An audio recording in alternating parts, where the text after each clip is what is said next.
Hello, my dear friend. It's Emma here. Welcome to Vocab Tube, a quiet corner where we slow down, breathe deeply, and find our footing in this busy world. Whether you're listening on your commute, while cooking dinner, or just before you sleep, I'm so glad you've chosen to share this time with me. I'm recording this as the evening settles in.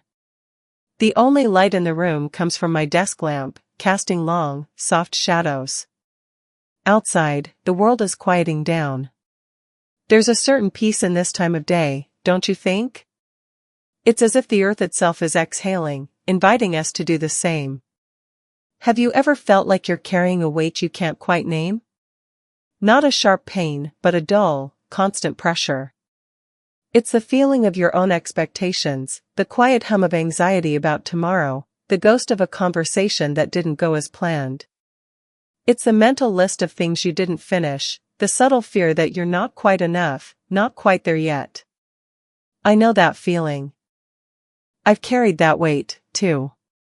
It's the shadow that follows ambition, the companion of a caring heart. Before we go further, if this space feels like a refuge to you, please consider liking this video and subscribing to the channel. But only if it truly brings a moment of calm to your day. And if you feel comfortable, I'd love to know where in the world you are. Leave a comment with your city and what this moment is like for you. Is it raining? Is the sun setting? It always amazes me, the invisible threads that connect us all across different skies. That weight you feel, it isn't a sign of failure. It's a sign that you care deeply. It means you have dreams that matter to you. It means you're trying to navigate a complex world with a sensitive heart. But sometimes, the very act of caring so much becomes heavy. We start to believe that the weight is a necessary part of the journey, that to set it down would be to give up. What if that's not true? What if the most profound progress begins not with adding more, but with letting go? I want you to try something with me, right now. Wherever you are, whatever you're doing. Close your eyes. Just for a moment. And listen. Listen past the sound of my voice. Listen to the background hum of your life. Maybe it's the refrigerator, a distant car, the wind against your window.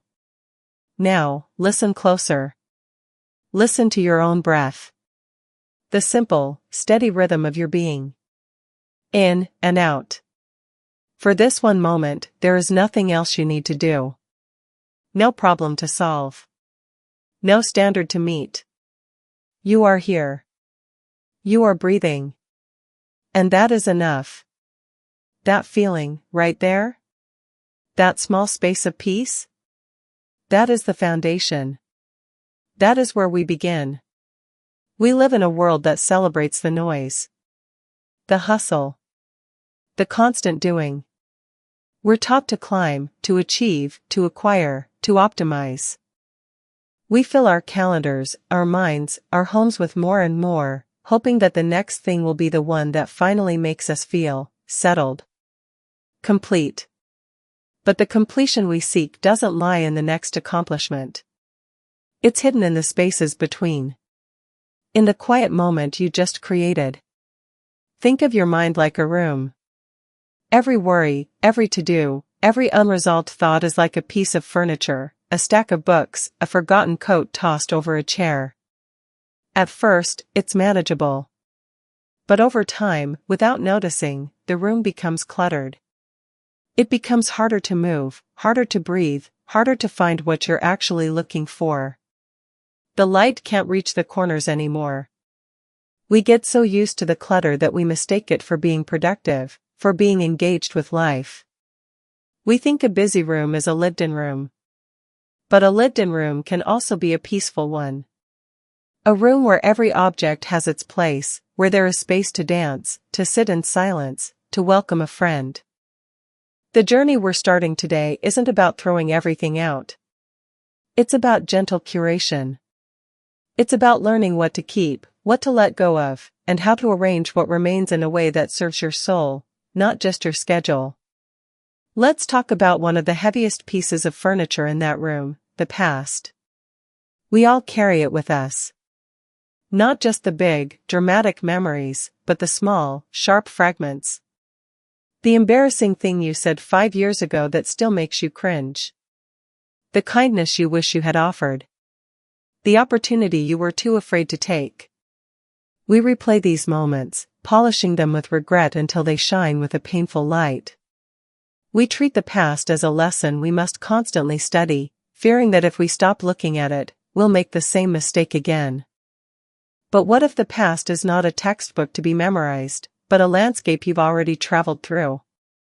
You can glance back at it, acknowledge its shape, its hills and valleys, and then turn around and keep walking forward. You don't have to live there. The past is a place of reference, not residence. I want you to imagine something. Imagine you are walking through a forest, carrying a heavy, old backpack. Inside this backpack are stones. Each stone is a regret, a resentment, a what if. You've been carrying it for so long that your shoulders are sore, your back aches. You've accepted the pain as a normal part of the walk. Now, imagine stopping. Taking the backpack off. Unbuckling it. You don't have to throw the whole backpack away. But what if you took out just one stone? Feel the weight of it in your hand. Acknowledge it. This is my regret for that failed project. This is my anger towards that person who hurt me. And then, with a gentle breath, you set it down on the path. You leave it there. Notice how the backpack feels just a little lighter. You can keep walking. You haven't forgotten the stone. You've just chosen to no longer carry its weight. This is the practice of letting go. It's not a one-time event. It's a slow, kind, and continuous process. Stone by stone. Breath by breath. And what about the future? That other heavy piece of furniture.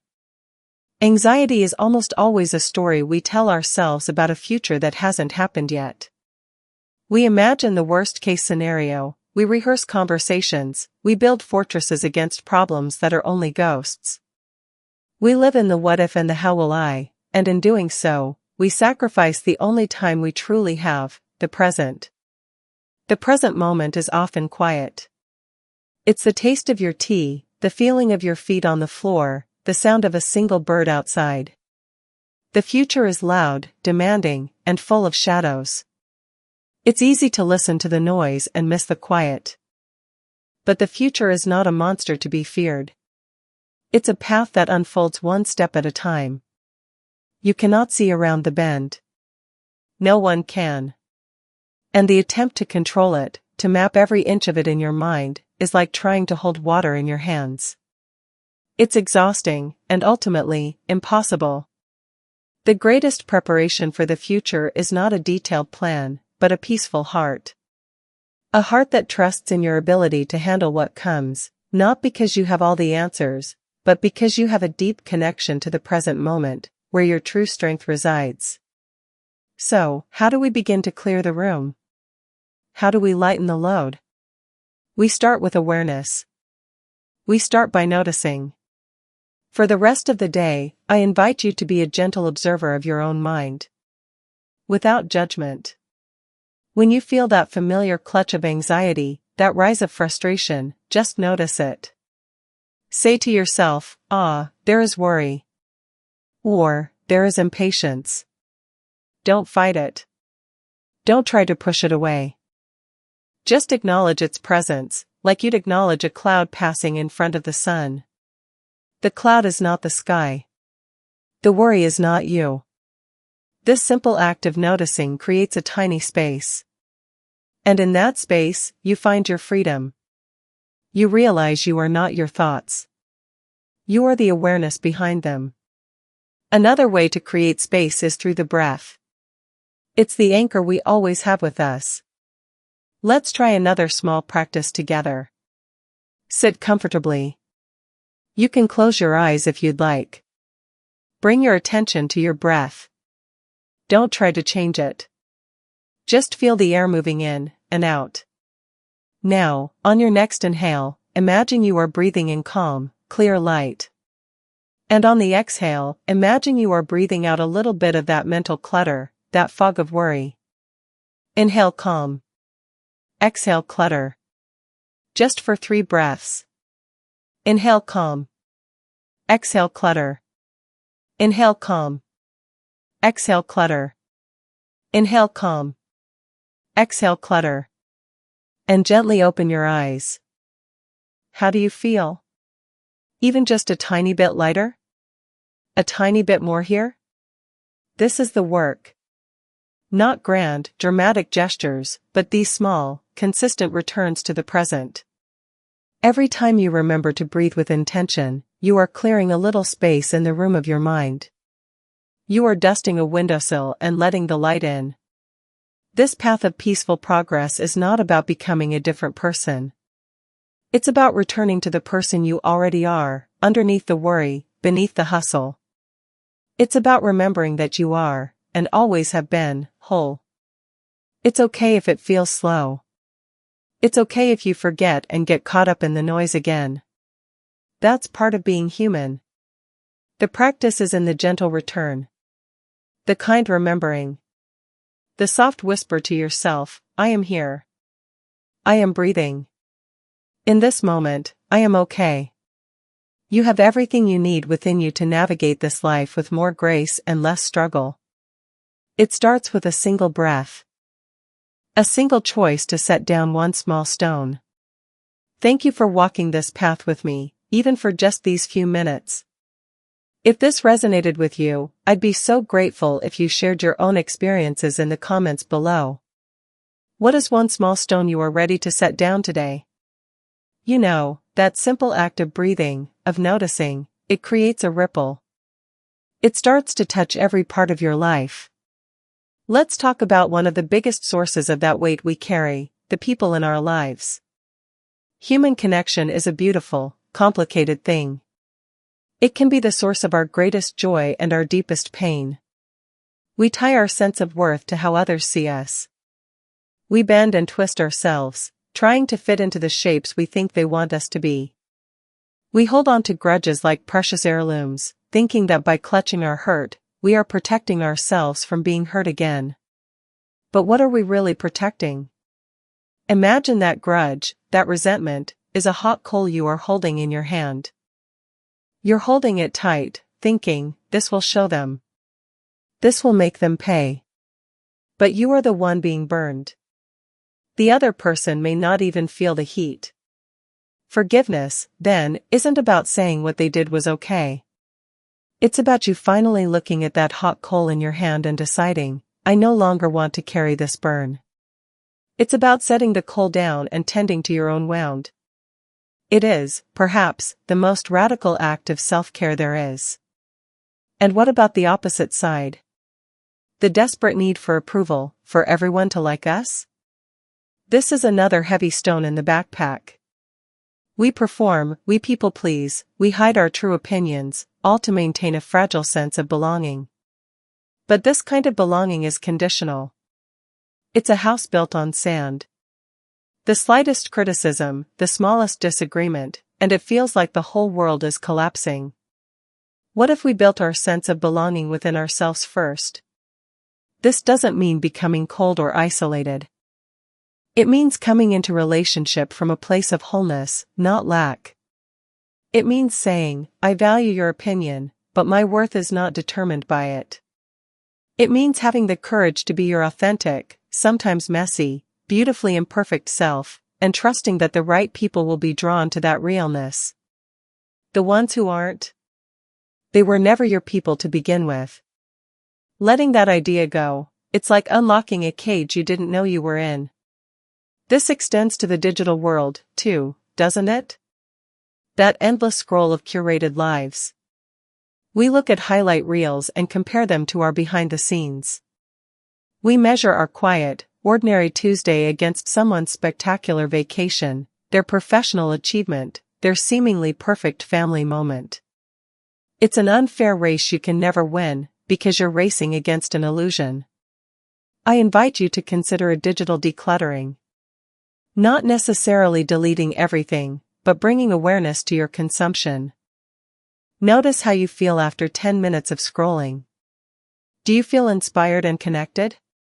Or do you feel anxious, inadequate, and heavier? Your attention is your most precious resource. Where you place it defines your inner world. Choose to place it on things that nourish you, that leave you feeling more whole, not less. Let's come back to the body. We spend so much time living in our heads, in the stories and the worries, that we forget we have a body. This physical vessel that carries you through life. It speaks to you in whispers, a tension in the shoulders, a knot in the stomach, a shallow breath. We often ignore these whispers until they become screams in the form of pain and illness. What if we started to listen? Right now, as you're listening, bring your awareness to your body. Without judgment. Just scan from the top of your head down to your toes. Is there tension in your jaw? Are your shoulders hunched up near your ears? Is your stomach tight? Just notice. Send your breath to those places. Imagine the in-breath softening the jaw, warming the shoulders, loosening the stomach. The body holds the memories of every stress, every unspoken word, every carried weight. By bringing a kind, present awareness to it, you are beginning to release those old, stored tensions. You are telling your body, I am here with you. I am listening. This is a profound act of coming home. To yourself. And in this home, in this cleared space within you, creativity can begin to flow. So many of us believe we are not creative. We think creativity is for painters and poets. But creativity is the natural expression of a soul that is not weighed down. It is the flow of life itself through you. It's the new recipe you try for dinner, the different route you take on your walk, the gentle way you solve a problem at work, the silly song you sing to your child. When you release the clutter, you make room for this flow. You remember the unique, irreplaceable flavor of your own spirit, and you allow it to express itself in a million small ways. This journey of peaceful progress, of gentle unburdening, is not a straight line. It's a spiral. You will return to the same challenges, the same old fears, but each time you do, you'll be holding a little more light. You'll have a little more space. You'll find your way back to your breath a little faster. There will be days when the old habits feel stronger. Days when you pick up the backpack full of stones without even thinking, and you walk for miles before you realize your shoulders are aching again. On those days, please, be gentle with yourself. This is not a failure. This is the practice. The moment you notice, you have already begun again. The moment you sigh and say, "Ah, I did it again," and then consciously set the backpack down, that is a victory. That is the whole point. So, my dear friend, as we sit together in this quiet space, I want you to know this: you are not broken, and you do not need to be fixed. You are a human being, learning, like all of us, how to navigate this complex, beautiful, and sometimes painful world. The goal is not to eliminate all stress or to live in a state of perpetual bliss. The goal is to build a foundation of inner peace that is resilient enough to hold all of life, the joy and the sorrow, the success and the failure, the calm and the chaos. It starts with a breath. It continues with a choice. The choice to believe that you are worthy of peace, right now, exactly as you are. Not when you lose the weight, get the promotion, or finally have everything figured out. Now. Carry this question with you today, like a small, smooth stone in your pocket. What is one small thing I can let go of today to feel just a little bit lighter? It might be a grudge. An expectation. A worry about the future. The need to be right. The need to be perfect. Just one small thing. Notice what happens when you do. Thank you for your courageous heart. Thank you for showing up for yourself in this way. This is not always an easy path, but it is a worthy one. And you do not walk it alone. Take good care of yourself, my friend. I'll see you in the next moment of peace.